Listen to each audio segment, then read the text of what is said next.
is our after show with our teachers and Drew Barrymore from The Drew Barrymore Show, airing weekdays. Brad Paisley's music video is called No Eye in Beer. It's out now. Okay, Drew, Leslie P. wants to know if you regret asking Wes Craven to kill off your character at the very beginning of Scream. Now that it's a huge franchise, you missed out on so many paychecks.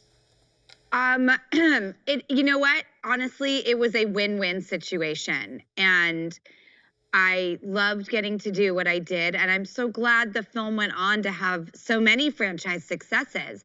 And then I was able to continue on and do other things. So it literally, I think it is the definition of a win-win in my life. And everyone else's, hopefully. Brad, Dan B. wants to know what it was like opening for the Judds back in the day. That was my first real, like, really cool thing. I was 14 when I got to open for them in my hometown. They came through and I got to be the opening act, and there they are. They were as big as it gets too. It was bizarre. Right. They were wonderful. They were really nice, and I'm still friends with them. Drew, Kaylin V wants to know if you ever heard from Ann Coulter after you played her on SNL. No, I didn't. And I would have been open to her ripping me a new one. Like I knew what I was signing up for. I was ready. Brad, Kelly J said the free grocery store you opened up with your wife in Nashville is truly amazing. How did you pivot your business model since COVID hit? This is a nonprofit that delivers to elderly in need, right? And you've donated a ton of meals to Feeding America. Yeah, our original model was to have this great model of a grocery store which has dignity for people. They can come through, and it's different than something like a food soup kitchen or something like that, where they have choice, and there's dignity in choice. They just don't pay. And it was working for a week before the pandemic hit. And then we switched to deliveries, and eventually we'll go back to what we intended to be. But right now we're serving 5 times what we expected. And since March, we have provided 500,000 meals in Nashville. Wow. Good for you. We didn't expect that. We thought we'd do about 100,000 in the first 6 months, and here we are. But that's the times we're living in. Wow. Yeah, it is. Drew, how you doing on your time cues? How you feeling?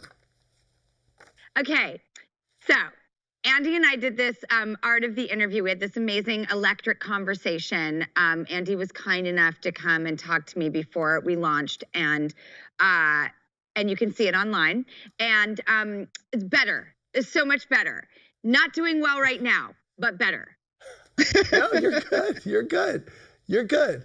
Listen. You got in my head so much, and in a really important way. And it was sort of like you were a human flare gun for me. And I was already starting to sort of tighten up at that time and be super cognizant of it. And you really kicked me into high gear. You pushed me into fourth, and I've been, there are definitely times where but the live factor, there's no room for it. You're absolutely right. And I really enjoy it, though. I have an IFB in my ear, and I'm getting like my journalist on, and I'm really loving it. I'm loving it so much. And I thank you for all the words of wisdom you gave me. Of course. And by the way, the set is gorgeous. Like, it's crazy beautiful. It's incredible. And I know that each area of it has everything to do with you. So you have great taste, and it's absolutely beautiful, and it's so you. Before we wrap up, I want to go to the audience. Troy in the audience has a question for Brad Paisley. Hey, Troy. Hey. How you doing? Hey, Brad. I'm good, man. So, in your 10+ years of hosting the CMAs, what was the craziest oh crap moment you ever had on stage? There was a moment one year where Carrie could not get her dress on, and so I basically just did had to kind of edit an entire script without her out there and read like what would have been her lines, and had to do the math in my head of, it's like, that's right, Brad. It's like, don't say that. And then read the whole thing by myself, because she was still getting zipped back there and she was having a conniption. But that happened frequently, where she almost didn't make it, but only one time did she really not make it, and I had to go out and just read the whole thing. By the way, thanks, Troy, for your question. And by the way, Brad, how crazy that you did that parody song to Jolene like a year ago, that quarantine parody song. Right. I mean, are you a psychic friend or what?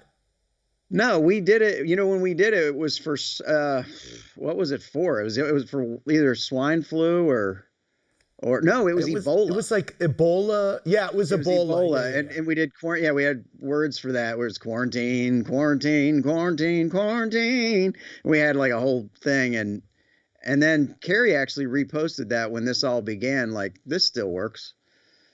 Yeah, right. Oh, my God. Well, I want to thank Drew Barrymore and Brad Paisley. Everyone, keep clicking around BravoTV.com. Thank you so much.